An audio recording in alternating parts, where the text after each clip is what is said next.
We also do a double team drill. I teach my double team drill as a banger and builder technique, all right?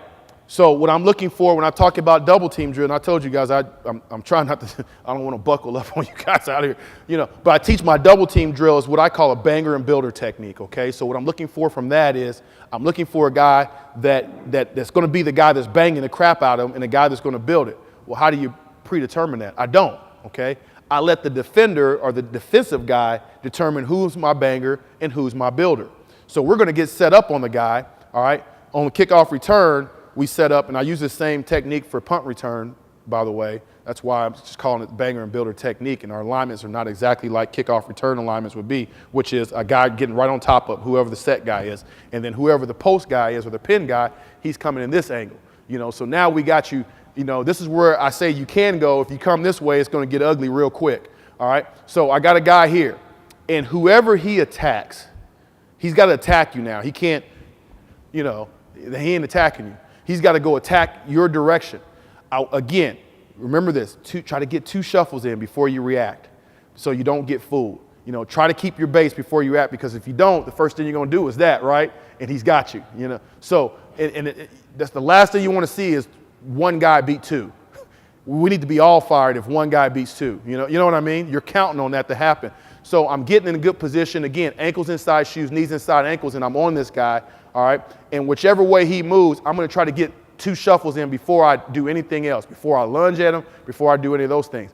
And then, so if he comes at me, I'm the banger, man. I'm getting my hands on him, trying to be as physical as I can, knocking the piss out of him. I hope that he's trying to go right down the middle, because my buddy's going to join me right now if he is trying to go between the 2 of us. But if not, and he's just trying to take an edge on me, I'm going to try to be physical with him. I don't care about my feet anymore. I'm just trying to push him and be as physical as I possibly can and drive the crap out of him. Meanwhile, my buddy, who's the builder, again, 2 kick shuffles, coach. Try to get 2 shuffles in. He wants to stay tight to the hip. He doesn't go over the top until that hip of the defender disappears. If the hip of the defender never disappears, he stays into that hip, tries to stay in there as long as he can, waiting for the counter, the guy to come back. If the hip disappears, he's what I call the builder. So now he's going over the top, all right? And the second he clears him, bang! Now he's going to bang the crap out of him.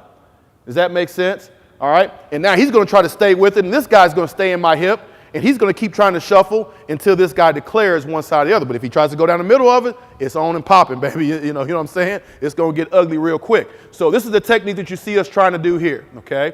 All right, there's a couple guys up front. They're trying to shuffle their feet. This is a really good job of being patient by the builder, all right? He didn't go in there and just bury himself anywhere. He understands that he can lose this guy at any time. I got to be ready. So what starts out as a double team is not a true double team. Oh, that's when it gets easy. If somebody tries to do that and go right down the middle, then it can get ugly. I don't want it to get ugly out here, because guys will get hurt. You know what I mean? And then Coach Stoops will be looking at me like, why are you getting guys hurt? In a special teams drill. But we're teaching the concept. Now I've worked with some guys that've been like, hey, that's ought to be one of the toughest drills out there. Yes, sir, coach. We're gonna make it tough. Well, however your head coach is, you can make it that way for him. You know what I mean? This can get ugly real quick. We had fights doing this drill. When I was at Auburn, there was guys fighting, and it was good fights. They were just having fun, but it gets pretty active. Same thing again. Good patience by the builder. The banger's in good shape there too. There's a perfect example of number 16. You'll see him kind of hop a little bit. You just got to shuffle. Don't hop, because you can get out of position really quick. But good by 51, just hanging in there, okay? You're going to get some guys that are a little bit more challenging here in a second. All right? There's one right there. Now, look, this kid's from Dallas, South Oak Cliff right now. He's struggling. See, right there, he's struggling getting his hands on him. You see it? He's got to get his hands on him, right? He's the banger. He's the banger. There's no question. Get your hands on him. Beat the crap out of him, because if he gets around you without you getting your hands on him, how the heck can the builder come over the top? You got to get your hands on the kid, okay? All right? So that's the safety and the linebacker. All right? Good there. Look, what did 18 do immediately that I don't like? You see him cross over, right? That's not a good football position. You got to play in a good football position. What does he do? Bang, there's one that's gone. Now all I got to do is beat the other.